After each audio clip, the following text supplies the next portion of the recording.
Okay, now we're going to talk about why God made animals. Animals, wow, they are cool. There's so many of them. There's animals of the sky, there's animals of the land, there's animals in the sea, and there's so many animals that are no longer existing anymore. They call them extinct because we, in our sin nature, we killed them. Oh, so sad. But why did God make animals? I'll tell you why he made animals.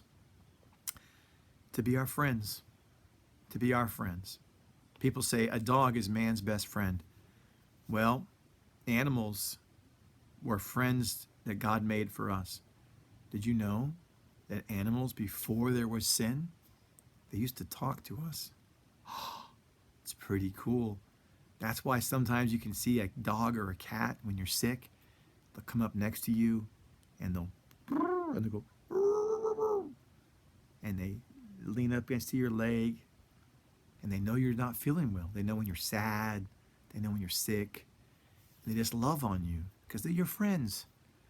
And they were supposed to be that way. We weren't supposed to eat them, and they weren't supposed to eat each other, and we weren't supposed to kill animals. They weren't supposed to kill each other. That's all because of sin. Animals were supposed to be like us and only eat vegetables and fruit, just like us. That's how we were supposed to be. But then once sin came in, now something else has to die for us to live. We have to eat animals to live, and even if we eat vegetables and fruits, we're eating other things all the time to live. And so animals are made to be our friends, though. Our good friends. Man, it's so cool just to think they used to talk to us. And then sin came in. But here's the thing that you probably don't know. If you remember back, there's a story in the Bible, a guy named Balak and Balaam. And he actually had a donkey talk to him. Balak did, as a prophet of God. A donkey, he was hitting him. And the donkey said, "Stop, why are you hitting me, man? Stop it, man, it's not funny, man." And he goes, "Well, then why don't you moving?" And the donkey said, "Because there's an angel right there, right in front of me. You don't see him?" And Balak's like, or Balaam, I should say. I said, Balaam. He said, "No, I don't see him." And Balaam was being not too nice to the donkey. He hit him because he didn't see the angel. And the donkey talked to him and said, "There's an angel right there, man.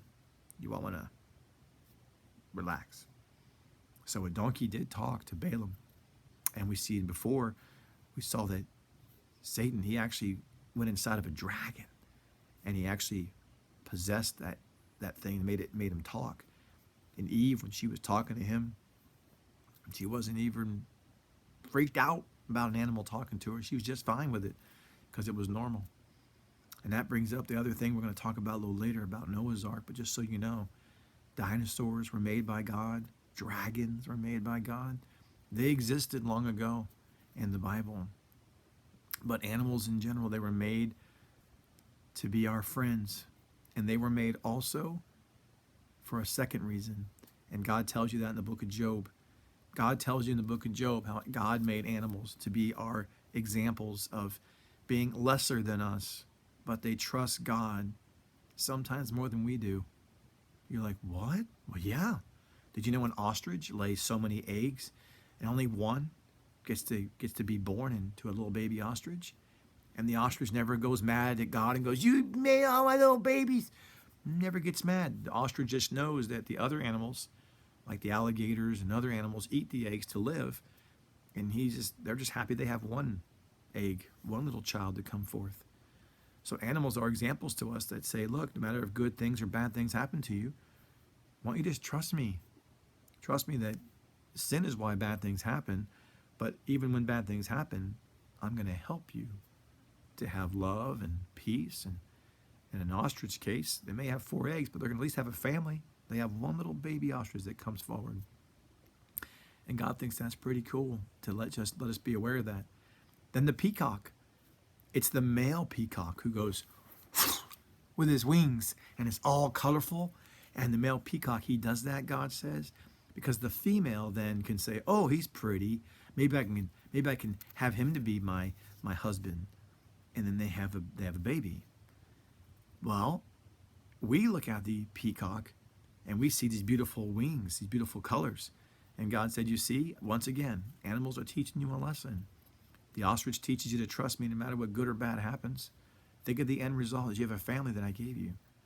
And then God teaches us with the peacock, look how beautiful that looks, but you're seeing it from what benefits you. And God said, but I didn't do that for your benefit. I gave the peacock the beautiful feathers to attract the female so he could have a wife. So the wife could say, wow, that's my husband.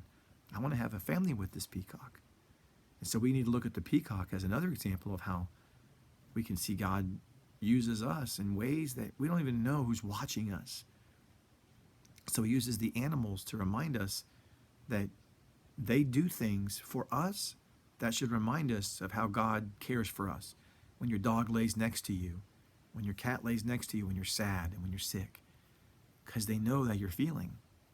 When you go to the aquarium and you see some fish and the aquarium looking at you, and if you ever seen Winter, the dolphin with the mechanical tail, or the stories of Lassie and Benji, these dogs that care about you, at human beings, and they pull people from burning fires, they pull them from car accidents, they save them from drowning. They're helping people to see that are blind. They help folks that go through PTSD. They help people in military to go out and find bombs.